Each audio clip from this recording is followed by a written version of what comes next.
Hi, this is Sarah from Hardcover Hearts, and I'm here today to film a video that I didn't think I'd be doing, but I've decided to jump in because I figured out a way to do it that'll work for me. So I'm going to participate in Reading Rush. This is the first year they're doing it. It used to be in a different way and branded it a little differently, but it's been revived as Reading Rush, and I'm really excited to take part. So in my mind, I didn't want to buy any new books for it because I've just bought a bunch of books, and I'd like to try to go through and see how creatively I can match this challenge with the books that I already have. The other caveat is that I have a really crazy, tumultuous schedule going on at work right now. I just got back from vacation and all these things have happened, including I got promoted. So while it's very exciting, that means there's just a lot of things going on that I need to pay attention there. But I think I found a way to do this where I can continue to self-medicate and self-soothe my form of self-care, which is reading. So anytime I'm stressed, it's always what I turn to anyway. So might as well join in, right? Okay, so with that said, let's jump in. So the first prompt is to read a book with a purple cover. And so I've been dying to get to this, and I've been teasing it. Ended up doing videos yesterday, trying to read some other things to finish up for the 24 and 48, which I'm failing at miserably. So I'm going to pick this back up, and I'm going to do it for Reading Rush. And so this is Gods of Jade and Shadow by Silvia Moreno-Garcia.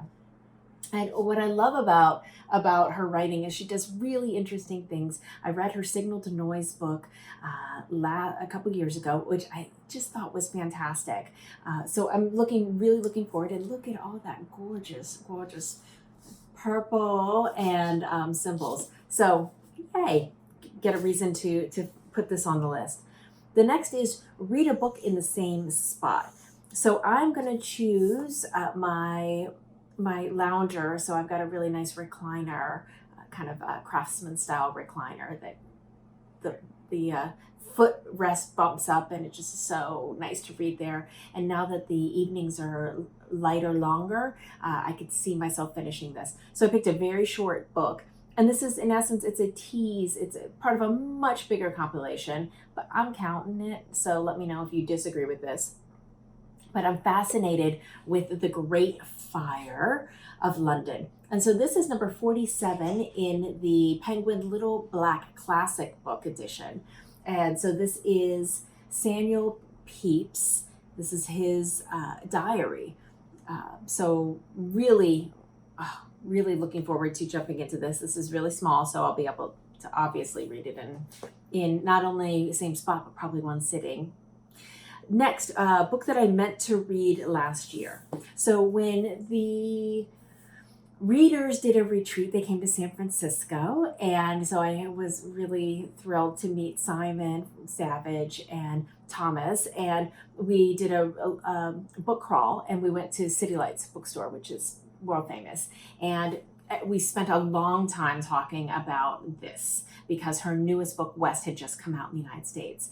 And so I grabbed this and meant to read it then. This is The Redemption of Galen Pike by Carys Davies.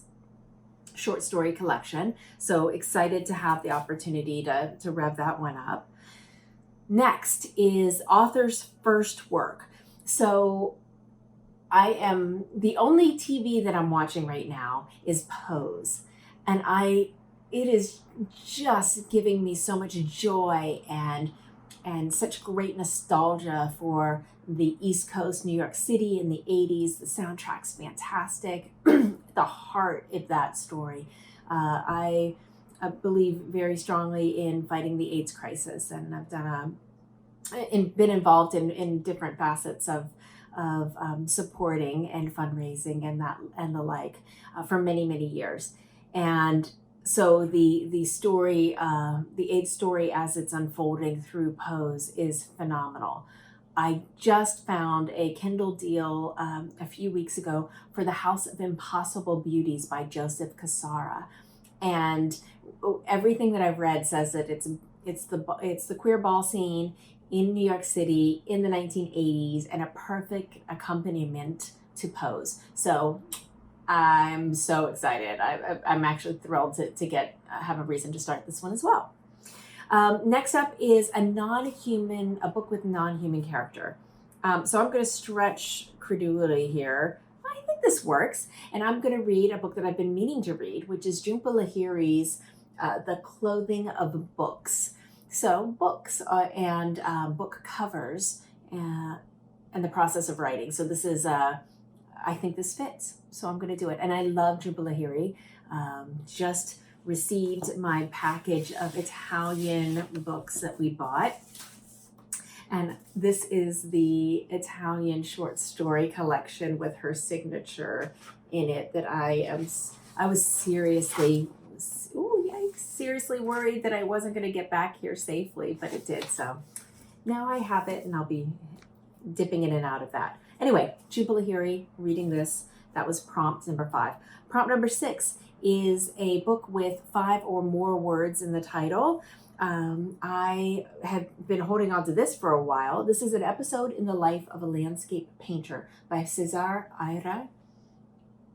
There we go. That cover is so stunning. This is a nice little novella. Looking forward to knocking that one out. And then last is book to movie adaptation. So I don't watch a lot of movies. Again, I also am spending my time reading, but I do have a book that I adore and that I actually think I would like to watch the movie because it feels like a hot summertime experience. And that is The Outsiders by S.E. Hinton. And this is also a signed copy. And it says stay gold. Isn't that just the best? Just the best. So I'm going to knock this out and watch the movie as part of Reading Rush. So that's it. I'm loving all the videos that everyone else is putting out and look forward to participating where I can. Thank you so much for watching and see you later. Bye.